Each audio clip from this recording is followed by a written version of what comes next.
नमस्कार दोस्तों, मैं आपका होस्ट और दोस्त श्रीकांत जोशी और आपका स्वागत करता हूं मेरे रिव्यू मास्टर में। दोस्तों आज है संडे और मैं लेकर आया हूं इंडियन डिफेंस और स्पेस न्यूज का तीसरा एपिसोड। इस वीडियो में हम आपको बताते हैं पिछले एक हफ्ते में इंडिया के स्पेस क्षेत्र और डिफेंस क्षेत्र में क्या क्या घटनाक्रम हुए।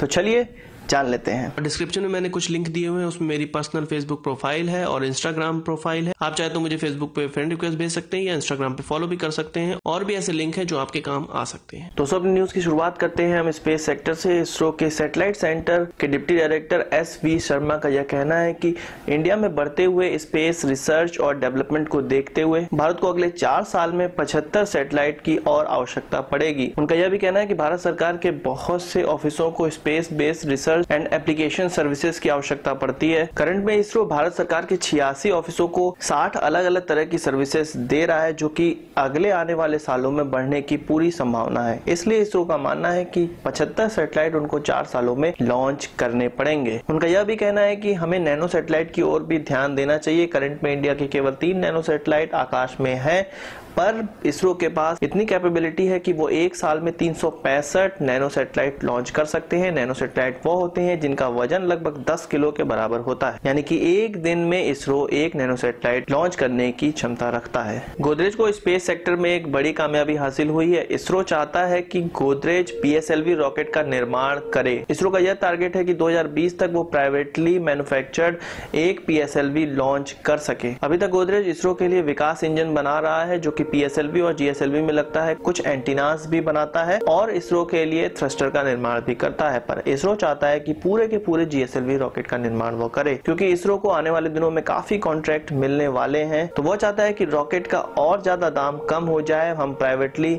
सब चीजों का मैन्युफैक्चरिंग करें, जिससे इसरो अपना दिमाग R&D सेक्टर में ज्यादा लगा पाएगा और ज्यादा जल्दी इसरो का डेवलपमेंट हो पाएगा। उसने अपने कॉमर्शियल विंग एंट्रिक्स कॉर्पोरेशन का भी रिस्ट्रक्चरिंग स्टार्ट कर दी है। तो इसरो पूरी तरह से तैयार है इंटरनेशनल मार्केट में कॉम्पिटिट करने के लिए। अब बात कर लेते हैं डिफेंस सेक्टर के न्यूज की। 15 सालों से निर्मित अस्त्र मिसाइल का सफल परीक्षण पिछले हफ्ते चांदीपुर ओडिशा में कर लिया गया है और यह भारतीय सेना में शामिल होने के लिए पूरी तरह से तैयार है। Beyond visual range air to air मार करने वाली यह मिसाइल एक सुपरसोनिक मिसाइल है, जो कि हाईली मैन्यूवरेबल टारगेट को भी नष्ट करने के लिए सहायक होगी। इस मिसाइल का सफल परीक्षण करके भारत ऐसा छठा देश बन गया है जिसके पास यह टेक्नोलॉजी है। इस मिसाइल को बनाने की टेक्नोलॉजी है। इस मिसाइल के परीक्षण में 7 बार इसको पायलटलेस टारगेट एयरक्राफ्ट पर छोड़ा गया और हर बार इसका टेस्ट सफल रहा। इसका टेस्ट किया गया Su-30 एयरक्राफ्ट से। 16 सितंबर 2017 को मार्शल अर्जन सिंह का निधन हो गया। यह एक लौते एयरफोर्स ऑफिसर थे जिनको मार्शल की पदवी दी गई है। अगर आर्मी में बात करें तो मार्शल के समकक्ष फील्ड मार्शल होता है, जो कि 2 लोगों को आर्मी में प्राप्त है। एयरफोर्स में केवल अर्जन सिंह थे जिनको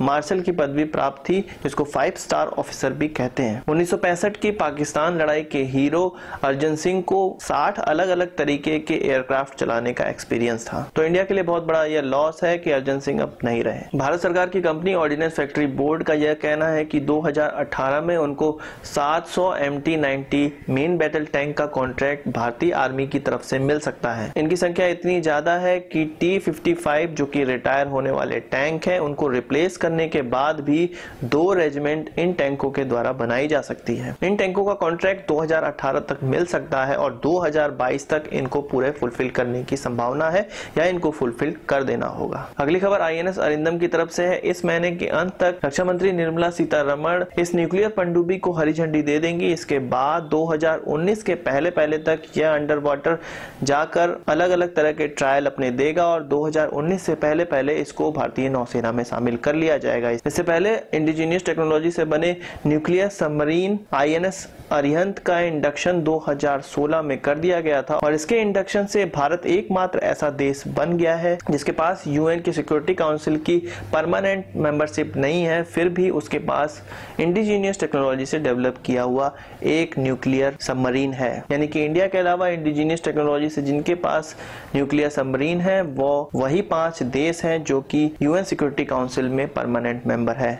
तो बहुत बड़ी बात है इंडिया के लिए। इंटरनेट पे एक रेंडर इमेज सामने आई है जिसको कहा जा रहा है कि यह तक्षक है, जो कि डीआरडीओ द्वारा डेवलप किया जा रहा है एक हैवी वेट टॉर्पीडो है। डीआरडीओ 2012 से इसका डेवलपमेंट कर रहा है। इसके साइज की बात करें तो 533 मिलीमीटर का इसका डाया होगा और इसकी लंबाई की बात करें तो 6.4 मीटर की इसकी लंबाई होगी। तो आपकी स्क्रीन पे जो फोटो निकल कर सामने आई है यही इंटरनेट पे चल रही है कि डीआरडीओ द्वारा तक्षक जो डेवलप किया जा रहा है टॉर्पीडो वो यही है। अपने अंतिम खबर की बात करें तो आजकल चर्चा में जो सबसे ज्यादा बड़ा विषय है वही 1 इंजन वाले फाइटर एयरक्राफ्ट का, जिसमें लॉकहीड मार्टिन और सैप कंपटीशन में है। तो लॉकहीड मार्टिन का एक और ऑफर सामने आया है। लॉकहीड मार्टिन का कहना है कि F-16 एयरक्राफ्ट यदि इंडिया ले लेता है तो हम फिलहाल में जो 100 एयरक्राफ्ट है उसको तो मेक इन इंडिया के तहत इंडिया में बनाएंगे ही, पर भविष्य में पूरे वर्ल्ड वाइड के लिए केवल और केवल एक्सक्लूसिवली इंडिया में ही उसका प्रोडक्शन किया जाएगा। तो लॉकहीड मार्टिन की तरफ से इंडिया को एक और लालच दिया जा रहा है। अब इंडिया को यहाँ पर डिसाइड करना है कि उनको लॉकहीड मार्टिन की तरफ